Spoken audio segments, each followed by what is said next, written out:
Hello, you guys. Welcome back to another video. Today, we are going to be doing all things blonding touch-ups and K-tip installs, and I'm going to be kind of giving you guys some tips on things that I do to help make this process a little bit quicker and easier. And I'm going to be talking a little bit more about my K-tip installation process as well. So if that's something that you want to hear more about, then just keep on watching. So yeah, if you do K-tips, you know that they can be a pretty meticulous, time heavy project. Um, and especially too, like one of the most time heavy parts that is just like not fun to do is the removal. You have to be pretty, I mean, you're removing these individual bonds one by one, it's not like wefts where you can, or even I-tips where you just gotta like open the bead and, it's just way more of a quicker thing. K-tips, it is something where you have to, it's a little more, it's just a little bit more thorough, basically. But that's what needs to be done in order to keep the hair the healthiest. So it is like, unfortunately, the price that we all pay. None of my clients enjoy the process of getting their bonds removed out. Not that it's like painful, but just that it's just like not fun. No one really likes it. Um, so yeah, it is what it is. But what you guys see me doing here is I am removing the like top layer of her extensions now so that it doesn't get in my way for the coloring process. But I really do the bulk of my removals for most of my colors, as long as it's not an on scalp color, so like an actual like all over color, or, whatever that looks like, or as long as we're not doing a full highlight, I will do the removal while their highlights are processing so that we're kind of killing two birds with one stone. And even if it's something like this where she had a few at like the very top that I needed to like remove to get out of the way so I knew I could like still foil and it not like the extensions not be in the way. Um, feel free to do that. But this is something that has saved me so much time because I normally say, so we had around 3 packs of extensions in here. And your typical highlights, my partials, because I don't have to do as much, I'm just doing a partial highlight touch up on her today, which is just the crown, the money piece, and the front and the back. So a full highlight, I feel like normally for me processes for around like 30 minutes, but I do feel like my partials do take closer to 45. Just because it takes me around like a half hour to apply the foils anyway. So it's not even really enough time for things to like really get going. So for like a partial touch up, or if you're just doing a money piece touch up or something of those sorts, it's such a great time saver if you are able to foil, and even if you need to remove some extensions to like not have the color, not have them in your way when you go to color, then remove the rest of them around like the back of the head and whatnot as your colors processing. I will even do that sometimes if I'm doing an I-tip move up with a color touch up, is if the color is not going to be getting in the way or disrupting the I-tips, I will move their extensions up while their colors processing, as long as I'm not like double booked or anything of that sort. And it's just something that, because that is the thing, like that definitely is like the con a little bit with individual extensions, is that like it is definitely a more comfortable method. There's definitely a lot more pros for the clients, like beyond the chair and like lifestyle at home and whatnot. But the in-salon maintenance can be a little bit more time heavy. So it's definitely just helpful as a busy stylist to find ways to spend your time a little bit more wisely without cutting corners, though, either. Obviously, extensions are definitely a service that like you have no business cutting corners in. So yeah, this is what definitely works for me. And my clients love it because it makes the process a lot more quicker.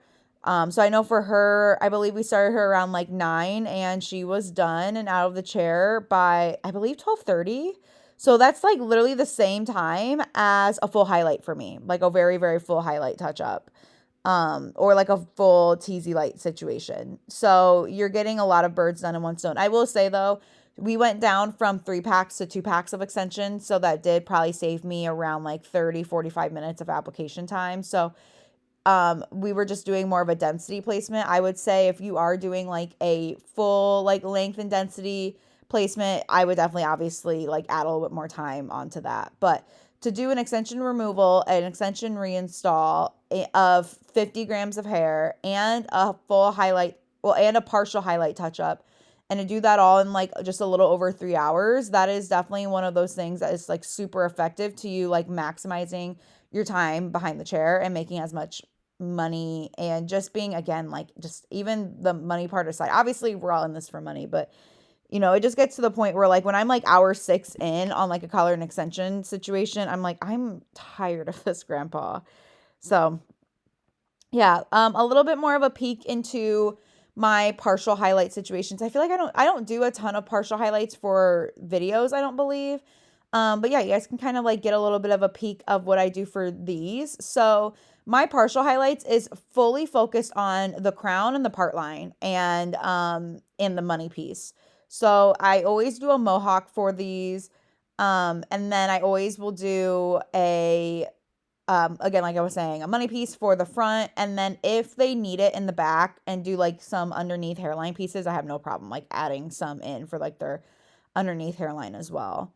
Partials are really good for people that like really just want a lot of dimension, or if they're really good and on top of doing their highlight upkeeps. Like my client here comes in anywhere from like 5 to 8 weeks for her highlight touch ups. So we don't really, honestly, we barely do full highlights on her, especially because another thing too is that if your client is wearing extensions, a lot of times the extensions in the back kind of give like color coverage for them. So they are able to kind of like cheat their way out of having to get like full highlights and full colors like all the time. I haven't done a full on her, and I think it's been literally close to a year, because when I was getting to the point where like we were maybe needing to do a full, she started putting extensions in. So, girl math, she's saving lots of money on color, even though she's trading it for weave. But, priorities. We did say though at her next appointment, I do think that she will be at the point that we will probably have to do a full highlight though. I do think it's time. But she's a really high coverage blonde. So that goes to show that like if you do your highlight placements accordingly, that's what's going to keep your clients coming back to you, is if you are able to maximize your placement as well. Like I said, extensions do definitely help her not have to do full highlights all the time, because again, like the blonde that lays over it is definitely like mock highlights essentially. But even before we were wearing extensions in, she was only getting fulls very occasionally, because with how she wore her hair, it really wasn't like the dark really wasn't getting in the way.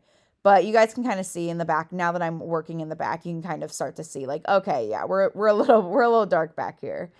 But yeah, it works for us. So what I do is I make sure when I am doing my crown sectioning and my mohawk sectioning for partials is I always make sure to go around 2 inches beyond the apex, so that like the top crown area is able to be covered. And so when the wind blows in their hair, it might show a little bit, because it's not as high coverage as like a half head per se, but there is still definitely like blonde coverage there. And it's one of those things where like I kind of look to it as like how whenever they wear their hair down, they will get a good amount of blonde coverage. And even if they wear their hair like all the way up, it's more so like if you have clients that do half ups a lot, or just like clients that just like really alternate just how they style their hair. But I know my client here, I know she really just does like the occasional slick back, and then she mainly wears her hair down. So for her, partials honestly just make the most sense.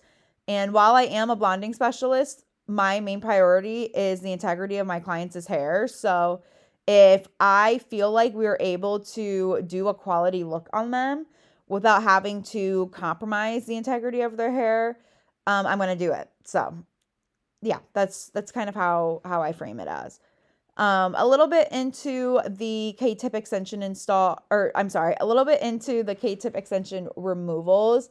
So you'll definitely need a good set of pliers for these. And then I like to use a extension removal spray. They're normally alcohol based, and they just kind of help to like break the keratin up. I will say, like, she had hers in since November, and I put these in either very late March or like first few days of April. I can't remember, but so they were very like past I won't say they definitely weren't past their time. They definitely did need to come out, but like she could have gone a little longer with them in, but they had gone a very long time with them in her head. And I do feel like extensions that have been in for like 4 months or more typically do like glide out of the hair a lot easier. So I do keep a removal spray just to help glide it out even more, but her hair is pretty fine that honestly more times than not I'm able to skip the removal spray or just use a little bit, and I'm able to just use the pliers to really just break work work the pliers in to like break the keratin up essentially. I have no problem with using the extension removal spray. It's just that since it's alcohol and it's drying both on like my hands and the client's hair, if I don't have to use it, I'm just not going to. But and so yeah, the I feel like the longer that the extensions have been in the hair, the less keratin residue, because I remember for her like we had like little to no keratin residue left.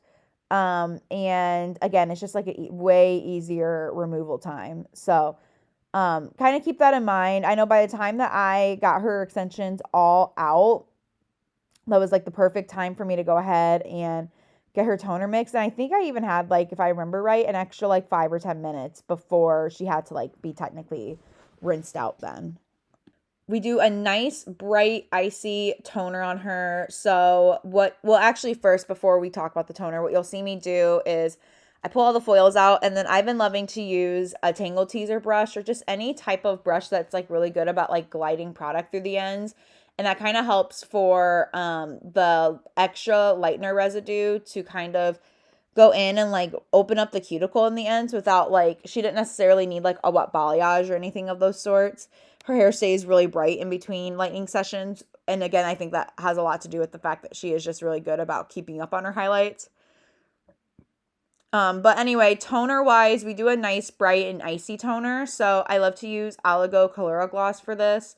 And I use a combo of 9V, a little bit of 9A, 9AI, and 9GI. And then we're all done with that. So now it's time to go in and apply the extensions. These ones are I believe the shade is called like Icy Platinum from Bellamy. We did 2 packs and they were 18 inches, but I ended up cutting them to like closer to a 16. What we just kind of did, she was getting 18s and she was getting 3 packs, but she wanted to go down to 2. And so we were like, let's just go ahead and get the 18s and see. We knew that we'd have to cut them since we were using less hair, but we decided to install them off first to see how short they had to be. And that really will just depend on how the placement is. For her specifically, I focused her placement primarily in the back of her head. That's where she's the finest at, and that's where she needs the most fullness. Up front, I did do a little bit up front. And I know that kind of sounds like, it probably sounds a little like, what do you mean you're not doing as many extensions up front? But just with how, since we were doing a shorter cut on her, and with how her front lays, we were able to use the front as more of like her face frame. And then since we weren't doing, and I did a few towards like the back, kind of like that, kind of like married into kind of like some blending pieces that connected the front with the back, because I obviously the last thing I wanted it to look like was mullety. But one of the things that she is wanting to try to find a way to get back into is like wearing slick backs with her extensions. And she just like, she wanted to wear extensions still, but she kind of wanted to feel like she had a little bit of a break and just didn't want as many in the front and up top.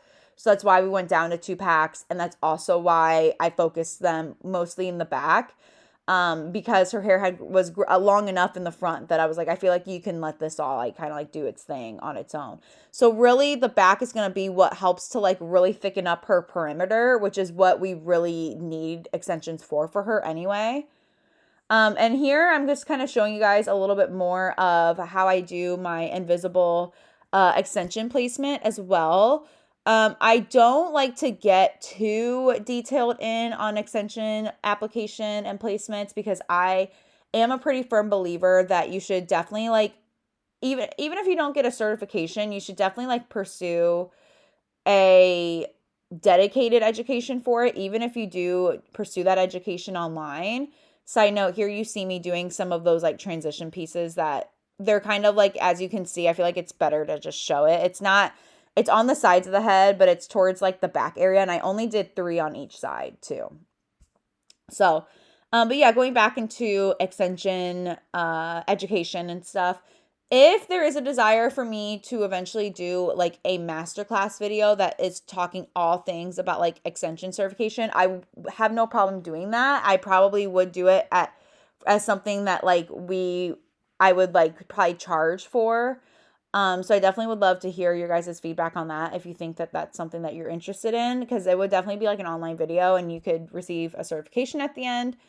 But I just don't feel like there's enough time in a 16-minute YouTube video to show how to do extensions. So I just kind of like to have it be something that you guys kind of like just watch along, and especially more so focused on people that already are familiar with extensions, or are just potentially interested and don't mind to like watch along a little bit.